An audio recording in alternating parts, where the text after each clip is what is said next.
விஜயோட பொலிட்டிக்கல் ஸ்பீச்சை பார்த்து மற்ற கட்சிக்காரங்களாம் வந்து கொஞ்சம் ஒரு அலறி போய் தான் இருக்காங்க. பேச்சு நல்லா தான் இருக்குது. அவங்க எழுதி கொடுக்குறது தான் பேசுகிறாங்க. எல்லாருமே எழுதி கொடுக்குறது தான் பேசுகிறாங்க. கண்ணியத்தோடு இதாக பேசணும், அவ்வளோதான். அவரு விஜயகாரரு, விஜய் யாரு டிவிகே கட்சிக்காரரு. இவங்க ரெண்டு பேருமே சேர்த்து அரசியலே பேசக்கூடாதுன்னா அவங்க சீமானே கூட சரி அவர் பேசினாரு. அவர் யாருமே வந்து ஓட்டு போட்டு வர வைக்க விடலையே. தளபதிக்காகனா எங்கனாலும் வருவோம், மாணவர் எங்கே வச்சாலும் வருவானுங்க. அதுதான் தளபதி. ரசிகரோட வேண்டுதல் சொச்சமாக இருக்கக்கூடாது. 70வது படம்னு ஒன்று எடுக்கும். டிஎம்கே இருக்கிறார், அவர் யாரு மொட்டத்தை சொட்டதில்ல குடி இருக்கணும்னு சொல்கிறான். அந்த வாடகை இல்லாமல் வீட்டில் இருக்கிறாரு. இல்லை, அம்பேத்கர் மேடைன்றது நூல் வெளியீட்டு விழா. அதில் நீங்கள் அரசியல் பேசக்கூடாது அப்படின்னு எல்லாருமே சொல்கிறாங்க. அரசியல் கட்சிக்காரர் தானே வச்சு வெளியிட்டுருக்கீங்க. ஆதவ அர்ஜுன் யார்? அவரு விஜயகாரரு, விஜய் யாரு டிவிகே கட்சிக்காரரு. இவங்க ரெண்டு பேருமே சேர்த்து அரசியலே பேசக்கூடாதுன்னா அவங்க திங்கிற சாப்பாடு முதல் கொண்டு அரசியல் இருக்கும். அவர் வந்து ஒடுக்கப்பட்ட மக்கத்தில் நிற்கிறாரு. அவர் விஜய் வந்து அம்பேத்கர்ன்றது ஒரு பெரிய பவர் பொலிட்டிஷனுக்கு. அதை எடுக்காத அரசியல்வாதிங்க யாரும் இருக்க மாட்டாங்க. சில பேர் எடுக்க பயந்தாங்க. விஜய் ஸ்ட்ரைட்டாக எடுத்துட்டாரு.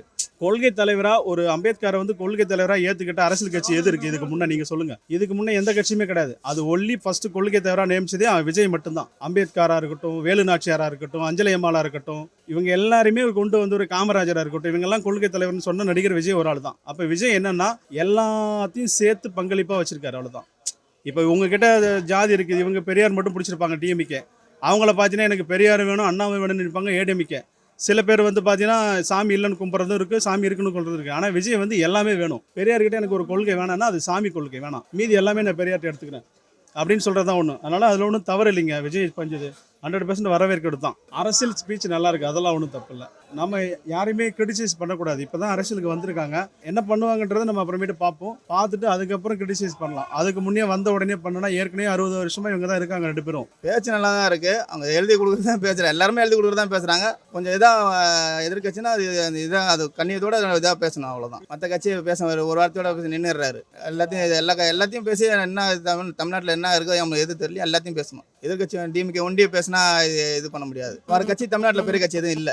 ஏடிஎம் எதுவும் போயிடுச்சு. இப்போதைக்கு தமிழ்நாடு பெருங்கட்சி ஒன்று தான் டிஎம்கே ஒண்டி தான். மற்ற கட்சி எதுவும் கிடையாது. அதனால கொஞ்சம் இதாக இருக்குது. விஜயோட பொலிட்டிக்கல் ஸ்பீச்சை பார்த்து மற்ற கட்சிக்காரங்களாம் வந்து கொஞ்சம் ஒரு அலறி போய் தான் இருக்காங்க. ஏன்னா எல்லாருமே வந்து இவ்வளோ பேர் கொள்கை தலைவர் யாருமே வைக்கல. இந்த 5 கொள்கை தலைவர் வச்சதுனால எல்லாரும் வந்து பார்த்தோன்னா பயந்து போய் தான் இருக்கிறான்னு சொல்லலாம். எல்லாருக்கும் தலைவர் அம்பேத்கர் அவரோட நூல் வெளியீட்டு விழா வந்து வச்சது வந்து பெரிய விஷயம் தான். இவ்வளோ நாள் எல்லாருமே ஒரு கொள்கை தலைவர் அதுன்னு சொல்கிறாங்களே தவிர ஒரு மாநாட்டில் வந்து பார்த்தீங்கன்னா இவ்வளோ பெரிய கொள்கை தலைவர் யாருமே வைக்கல. அவங்கவுங்க வந்து பார்த்தீங்கன்னா முன்னாள் அந்த கட்சியில் இருக்கிற முன்னாள் தலைவருங்க. சீமானு வச்சாரு, கரெக்டு தான், இல்லைன்னு சொல்ல வரல. அதுக்குன்னு நானும் தான் வச்சேன்னு சொல்லிட்டு அவர் சண்டை போடுறது வந்து கேரளா, கர்நாடகா, ஆந்திரா எல்லாருமே வந்து தமிழ் மக்கள் வாழ்றாங்க, அங்கேயும் தான் இருக்கிறாங்க. இப்போ வந்து நான் தமிழ் மட்டும் தான், தமிழ் தேசத்தை மட்டும் தான் பேசுவோம் அப்படின்னு சொல்லி போனால் மற்ற தமிழ்நாட்டில் மற்ற இதில் இருக்கவங்க ஸ்டேட்டில் இருக்கவங்கலாம் வந்து பார்த்தோன்னா நம்மளை வந்து தேவையில்லாமல் வந்து இம்பெல்லாம் பேசுகிறாரு அப்படின்ற ஒரு சண்டை தான் வராது. தளபதி சொன்னது வந்து பார்த்தா திராவிடம் ஒரு கண்ணு, நம்ம தமிழ் தேசம் ஒரு கண்ணுன்னு சொல்கிறார். அப்படி தான் நம்ம பார்க்க முடியும். எங்கள் தலைவர் என்ன சொல்கிறாரு அந்த இது தானே செய்ய முடியும். அதுக்குன்னு அவர் தப்பாக சொல்லிட்டாருலாம் சொல்ல முடியாது.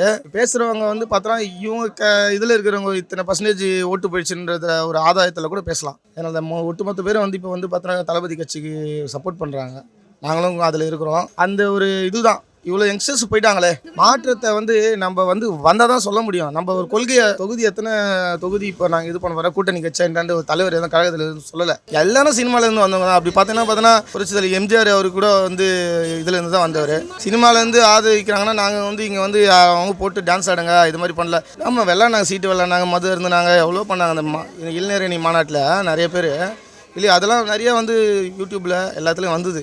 ஆமாம், ஒரு கட்சி வளர்கிறதுக்காக அது வளர விடக்கூடாதுன்றதுக்காக பண்ணலாம். இப்போ சீமானே கூட சரி அவர் பேசினார். அவர் யாருமே வந்து ஓட்டு போட்டு வர வைக்க விடலையே. விடாமையே வந்து இவர் ஏடிஎம் பிடிஎம் அப்படி இப்படின்னு சொல்லிட்டாங்க. இப்போ அதே மாதிரி இப்போ புதுசாக வளர்ந்து வர ஒரு தமிழன் இருக்கிறாங்க, அவங்களும் இந்த மாதிரி பண்ணுறதுல தப்பு தானே. அது மாதிரி பண்ணக்கூடாது. திரைத்துறையிலேருந்து வந்தவர், ஃபேன் பேஸ் அதிகமாக ஃபேன் பேஸ் இருக்கிறவர், இவரை பார்க்கறதுக்காக வந்து பார்த்தோன்னா ஒரு 10 லட்சத்துக்கு மேலே வந்துட்டாங்க. வரும்போது பார்த்தோன்னா நான் தளபதி ஸ்பீச்சை பார்க்கணும், தளபதி ஸ்பீச்சை பற்றி உங்களுக்கு தெரியும் எப்படி இருக்கும்னு சொல்கிறேன். நிறையா பேசுவார், ஷார்ட்டாக பேசினாலும் நல்லா ஸ்வீட்டாக பேசுவார். அதனால அதை பார்க்கறதுக்காகவே நிறைய பேர் அடிச்சு பிடிச்சோம். நாங்களே இந்த கூட்டத்தில் நசிக்கி தான் அந்த மூச்சு விட முடியாமல் திணறி போய் தான் இருந்தோம். இப்போ அந்த நீட்னஸ்ன்றது வந்து அவ்வளோ சீக்கிரத்தில் எடுத்துன்னு வர முடியாதுல்ல. என்னதான் நம்ம ஒரு இது பண்ணாலும் மற்றவங்க எதிர்க்க வந்து பார்த்தோன்னா அவ்வளோ கூட்டத்தில் வந்து கொஞ்சம் அவங்க போடுறது எல்லாருமே போடுறதாங்க செய்வாங்க. இப்போ வந்து பார்த்தீங்கன்னா நிறைய பேர் கூட இப்போ லியோனி அவர் கூட பேசினார். அவர் கூட பேச்சு நீ மைக்கு கிடச்சிட்டா இதெல்லாம் பேசலாம் போகலாம் அப்படின்னு சொல்லிட்டு ஏகப்பட்ட பேர் பேசுகிறாங்க. நேரடியாகவே அதை இது பண்ணுறாங்க. நம்ம அவங்க பேசுகிறதுக்குலாம் நம்ம எல்லாத்துக்கும் வந்து பதில் சொல்லிட்டு இருந்தால் நம்ம அரசியல் களத்தில் வந்து இறங்கி அரசியல் பண்ண முடியாது. எல்லாருக்கும் அரசியல் தெரியணும். ஒரு படிக்கிற பசங்களுக்கு கூட வந்து ஒரு அரசியல் தெரியணும். அரசியல் தெரியாமல் இருக்கிறதுனால தான் யாரும் வந்து இதை பற்றின ஒரு விழிப்புணர்வு இல்லாமல் போயிடுச்சு. சினிமாவில் திரை உலகத்தில் நடிச்சு நின்றார். நடிச்சுக்கின்னு இருக்கும்போது சிலருடைய நாட்டுடைய நிலவரத்தை வந்து சினிமாலும் தெரிஞ்சுக்கிறாரு, மக்களை பற்றியும் தெரிஞ்சுக்கிறாரு. தெரிஞ்சதுனால எல்லாமே அரசியல் நிற்கிறாங்களே, மக்களுக்காக வந்து ஒன்று செய்யணுன்றதுனால நாம ஒன்று நின்று பார்ப்போன்றது அவர் அரசியலுக்கு நின்று இருக்காரு. இப்போ வந்து 69வது படம் லாஸ்ட்டு படத்தோட நிப்பாட்டிக்கிறேன்னு சொல்லிட்டு அதோட ஏற கட்டுறேன்னு சொல்லிட்டு சினிமாலன்னா அரசியலில் இறங்கிடுறான். 2026 அரசியலில் இறங்குறேன்னு சொல்லிட்டு அறிவிச்சிருக்காரு. ஆக மொத்தத்தில் வந்து இன்னொரு படம் எடுக்கணும்னு சீக்கிரோட வேண்டுதல். சொச்சமாக இருக்கக்கூடாது, 70வது படம்னு ஒன்று எடுக்கணும்னு சொல்லிட்டு என்னோட அறிவு. அவர் 70வது படம் எடுக்க போகிற படத்தில் வந்து ஆக மொத்தத்தில் அவர் அரசியலில் ஒரு செல்வாக்கா உள்ளவராக எடுக்கணுன்றதோட என்னோட ஆசை. விஜய் அரசியல்னா அவர் நல்லபடியாக செஞ்சார்னா, மக்களுக்கு நல்லது செஞ்சார்னா அவர் லாங் லைஃப்பில் கூட இருக்கு. டிஎம்கேவை அவர் திட்டி பேசலை, இவர் தான் ஃபஸ்ட்டு பேசியிருக்காங்க.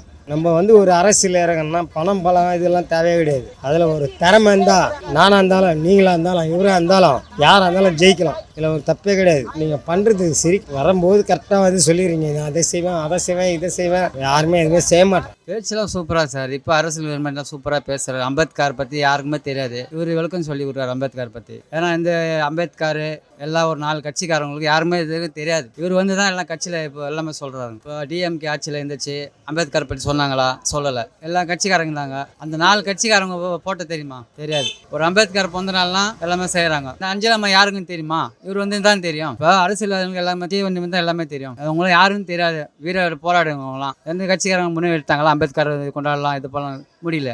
தளபதி வந்தால் தான் அது ஆட்சி. தளபதி வந்தால் தான் இந்த நாடு உடுப்படும். புரியுதுங்களா? எவ்வளோ பேர் வந்து மக்களுக்கு இது பண்ணானுங்க, அது செஞ்சாங்க, அதுவும் கிடையாது. ஒரு மக்களுக்கு பால் பிரெட் எல்லாம் நாங்கள் வாரம் கொடுத்துங்கிறோம். தமிழக மக்கள் இதுலேருந்து எல்லாம் நாங்கள் கலந்து 50 பேர் ஷேர் பண்ணி போடுறோம். எல்லாமே இது அரசியல் யார் கட்சி கிடையாது, தானே சேர்ந்த கூட்டம். இதெல்லாம் காசுக்கு கோட்டர் பிரியாணிக்கெல்லாம் நாங்களாம் ஆசைப்பட மாட்டோம். அதெல்லாம் வந்து தளபதி சொல்லிக்கிறாரு, பொறுமையாக இருக்குங்க, பொறுமையாக ஆட்சி போடுங்க. தளபதி சொல்லிக்கிறார் எங்கள்கிட்ட. தளபதி எங்கள்கிட்ட சொல்லிக்கிறார். அது மாதிரி யார்கிட்ட சண்டை போடாதீங்க, யாரும் இது பண்ணாதீங்க, எங்கள் ரசிகர் மேலே யாரும் கை வைக்காருங்க, அமைதியாக போங்க, அமைதியாக ஆட்சி போங்க. 2026 வந்தால் தெரியும் யாருன்னு சேர்றாரா இல்லை அவன் கூட்டணி சேர்றாரா, அதெல்லாம் நம்மளுக்கு தெரியாது. சொல்லிக்கிறார் தளபதி. இது வரைக்கும் யாருமே சொல்ல அரசியல் பற்றி. அவங்க சேர்றாங்க இவங்க சேர்றாங்க. திருமணம் கூட அன்றைக்கி சொன்னார் அம்பேத்கருக்கு வர முடியலன்ட்டு. அவர் என்ன சொன்னார்? விஜய் சார் எங்கள் அண்ணன் திருமணம்னு சொல்கிறாரு. சீமானு கூட அதே மாதிரி தான் சொல்லியிருந்தாரு, அண்ணன் அண்ணன்னாரு. இப்போ என்ன சொல்கிறாரு? ஆக்சிடென்ட் ஆகும் அதுன்றான் சொல்கிறாரா? ஏன் இதுக்கு சொல்லணும்? இப்போ ஒன்றும் டிஎம்கேல அவர் சொல்கிறாரு குடி இருக்கணும்னு சொல்கிறான். அந்தாலும் மக்கள் என்ன அவர் அந்த வாடகை இல்லாமல் வீட்டில் இருக்கிறாரு. டிஎம்கேல இருக்கிறார். அவர் யார் மொட்டை சொட்டத்தில் டிஎம்கேல இருக்கிறாரு.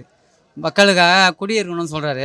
இவர் மட்டும் குடிக்கிறாரா? வாடகை வீட்டில் இருக்கிறாரா? தளபதி வந்து வாடகை வீட்டில் இருந்தாலும் வாடகை வீட்டில் இருக்கிறாரு. கோடீஸ்வரன் இருந்தாலும் நீ நினச்சா கூட இது பண்ணலாம். இது மாதிரிலாம் பேசுறதுலாம் வந்து நாகரிகம் கிடையாது. திமுகலாம் அவர் எதுவுமே பேசலைங்க. அவங்க கட்சிக்காரங்க தான் இப்போ இது மாநாடுக்கு அவ்வளோ கூட்டம் வந்தது. நினச்சி பார்த்தீங்களா? போலானி கோடி வந்துச்சு ஜனம். நினச்சி பார்த்தாங்களா? அவங்க சலுப்பு பண்ணிட்டு அவங்க வந்தானுங்க. எவன் தைரியத்தில் வரல. தளபதிக்காகனா எங்கேனாலும் வருவான். மாநாடு எங்கே வச்சாலும் வருவானுங்க. அதுதான் தளபதி.